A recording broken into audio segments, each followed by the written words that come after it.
Sorry about that. Um, Due to technical difficulties, I had to restart that.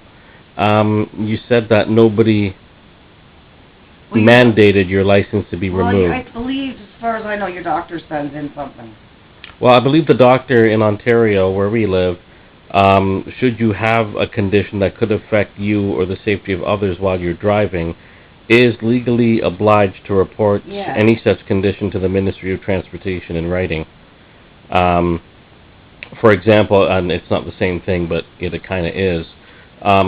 When I had my eyes tested a few years ago and I required glasses, the optometrist was required to inform the ministry that a condition had to be appended to my commercial driver's license. Um, he also qualified it. He said that if I just had a Class G, which is just a general license for passenger cars, light trucks, and things like that, then no notification would have been necessary. But because I did have a commercial driver's license and still do, he was required to make that notification. So you just never bothered to get your license renewed. Do you feel a sense of relief, or do you feel more like, that's just one more thing that epilepsy has taken away from me? Or has it just been a source of relief, like, whew, one less thing I have to worry about? I don't have to worry about buying gas or paying for insurance or repairs and tires and things like that. Or, Well, sorry, go ahead. It's a little bit of both, I guess.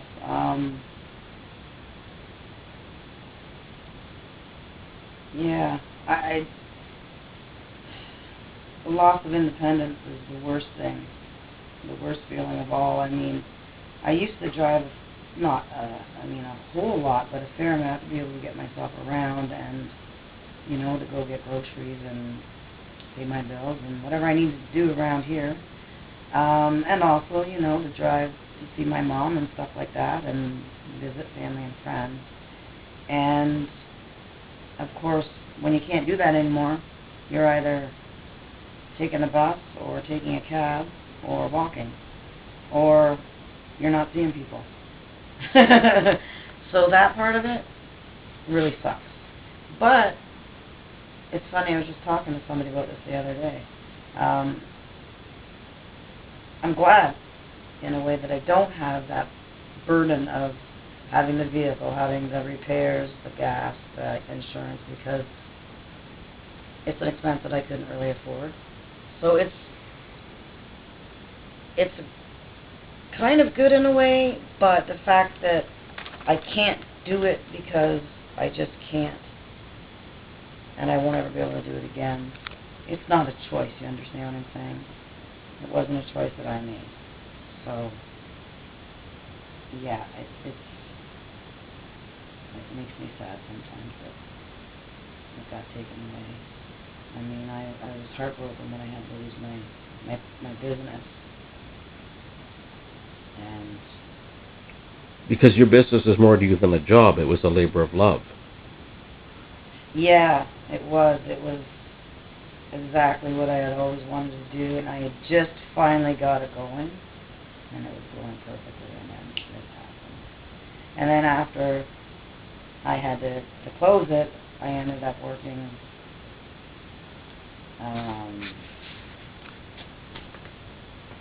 wasn't a lot of choices for me to work at, really, with my condition, but I ended up working at I guess it was a collection agency, so to speak. And I was dealing with computers all the time. And for a little while it was okay, but I started to have grand mal and other types of seizures. Because, I don't know if it was because of the... I think it's because probably of the radio waves that the monitors used to emit, because those used to be the old CRT monitors, the really big ones, not like the flat screens that we have today. Yeah. And I was reading someplace that sitting close to a TV or an older style computer monitor like the CRTs could precipitate a seizure. How has the epilepsy changed your social life not including the fact that you don't drive anymore. How has it changed your interactions with other people, or the way other people interact with you? Epilepsy is a very lonely disease. It's a very isolating disease.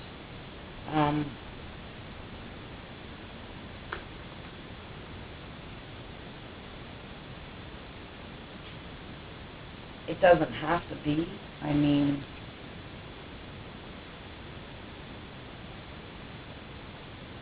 but What makes it lonely for you? well, I have a lot of seizures, and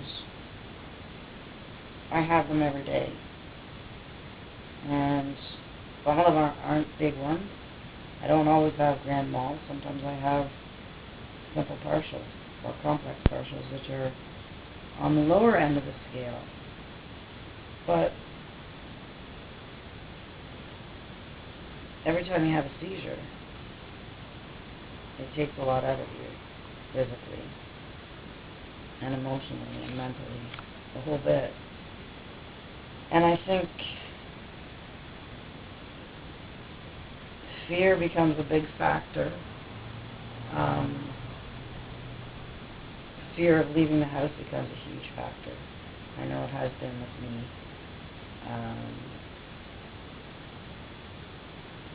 My neurologist has even told me, he doesn't want me doing stuff, He doesn't want me, because I am on disability, my family is often pushing me to go out and you should be volunteering and you should be doing this. And Do you find that kind of suggestion rather galling? Like, I mean, if you were able to be volunteering, you'd be working? well, it's a good idea, and I think if I could do it, I would do it, but it's just not safe for me. I mean, See, because speaking from my point of view, that would be the first thought that I would have to tell these people, or at least to think it at them, is, if I was actually well enough to volunteer to do things, I'd still be working. And the fear, I think you say, is a very debilitating factor. I certainly could understand that if it was me personally, that I would be afraid to leave the house for fear that I would have a seizure. And judging from the experiences that you told us in part one about how everybody just assumed that you were, just some kind of addict, ODing or something, that is a very strong motivating factor not to go out. How have other people that you used to interact with, how have they changed over the years in regards to your epilepsy? Like, do you think that they fully can comprehend what living with epilepsy is like for you? I don't think anybody can fully comprehend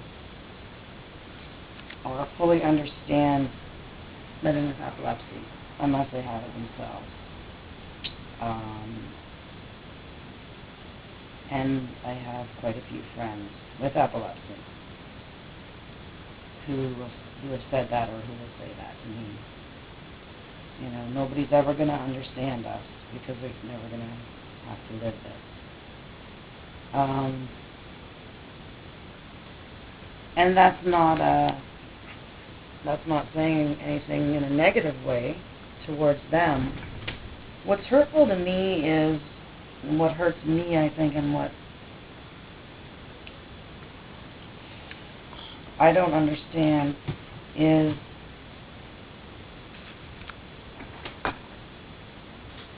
when people make light of what's going on and just kind of brush over it because they don't understand. I don't know if it's because they're scared for you and they're scared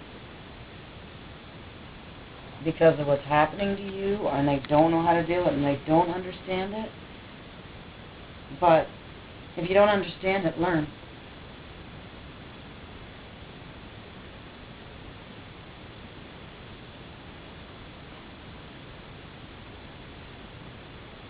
I can't make everybody understand. I mean, my family, up until last week when I spoke to my mom, didn't even know that my seizures were uncontrolled. And I've had uncontrolled seizures for almost 10 years. And it's not from my lack of saying it over and over and over again. And people constantly going, well, how long have your seizures been controlled? Or, oh, well, maybe the next med will work. Or maybe that'll work. And me saying, no, it will help, but my seizures are always going to be uncontrolled. It's not that easy for me. 1/3 of people with epilepsy have uncontrolled seizures. That's the way it is. Thank God that there's 2/3 of people who are able to be fully controlled. That's awesome. Because being uncontrolled, being the 1/3, part of the 1/3 that has uncontrolled, it's not fun. I mean, you don't know when it's coming. You don't know where you're going to be. You don't know what's going to happen. You don't know what kind of seizure it's going to be. What type is it going to be this time? Is it going to be a grand mal? Is it going to be a complex partial?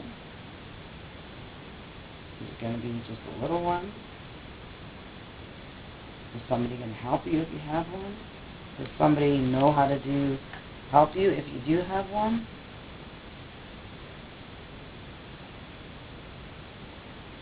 As far as friends, I have a wonderful support system of friends, and I have a few very close friends who are very understanding, and right now are trying very, very hard to talk to me and ask me questions and learn, and even though it's mumbo jumbo to them, all the medical talk and everything, they're trying very hard to understand it, and that's gold to me. I mean, that there couldn't be anything better for me than that. You know, it's shying away from it, and pretending it's not there. I'm still here. I'm still me, even though I'm stuck in the house. I'm still here. That's the feeling, that's the part that I hate, because I miss my social life. I was always a very, very active social person. Ask anybody. You know, I like to be out and about. I love my friends. I love to hang out with them. And, you know, I like to get out, but lately I just haven't been able to do it.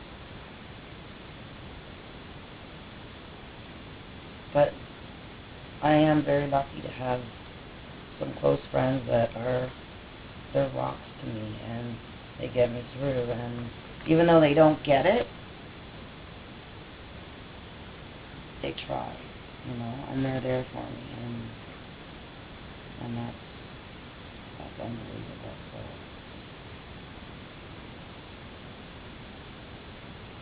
but yeah, the social life is. Yeah, I get very depressed. I do get very depressed. The house gets very quiet and lonely and empty, and I think a lot of the time people don't understand this, so they must just think I don't care and I don't try and I don't bother. Because if they don't understand what's going on with me, then they're not going to understand that I can't be there, and I can't do it, you know, like, I have to cancel plans so many times, you know, because I just can't do it. Either I've had a seizure, or you're afraid of having one. I can feel one coming, or I have a migraine, which goes hand in hand with the seizures, you know. And the last almost, I guess it would be about 10 weeks or so, I've been toxic on one of my meds, so I've been having horrible dizzy spells and balance problems. So I've been pretty much stuck in the house, just because I can't walk. When one comes on, I can't walk without, falling. So we figured out that my one med was making me toxic, and that's what was causing the dizzy spells, hopefully. So I'm off of that med and on a new one, and I'm going through a med change right now. And anyone with epilepsy knows that going through a med change is a horrible, nasty thing, because your brain is going like this. Because the anti-epileptic drugs affect the chemicals in your brain, and when you go off of one that it's been on for a while and you're introducing something new, your brain tends to react a little bit. So, What would you say is the most frustrating thing about having epilepsy and dealing with other people?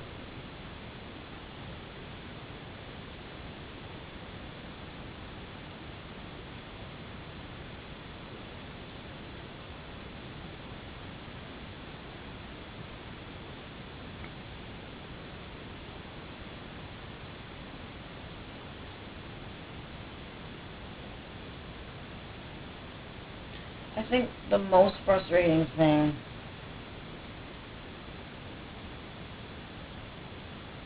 is that it's just such a misunderstood and uneducated disease. People know nothing about it. In general, people in general. I'm not going to say everybody, but people in general know nothing about it, or very little. And we all know what happens when people are ignorant about a subject. And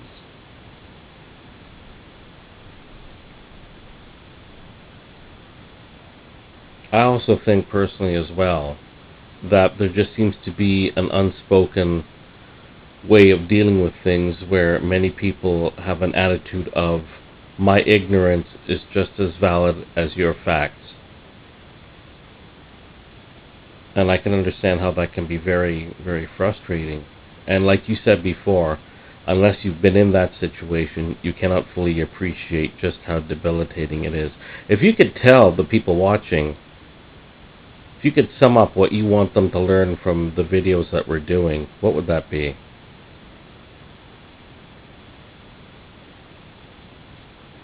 advocate for epilepsy. Spread the information, spread education about this disease, because people like myself and my friends that have it and the millions out there that are suffering with this disease every day, we need it. I mean, it's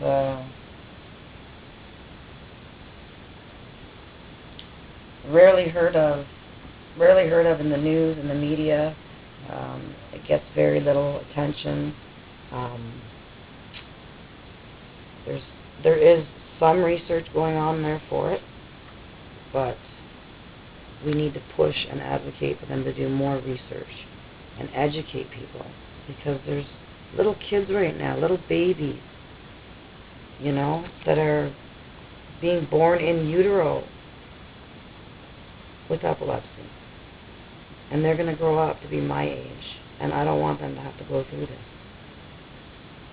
That's what I want.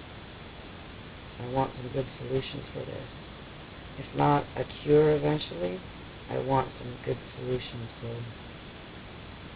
little kids like the little guys that I watched tonight on the Epilepsy Network,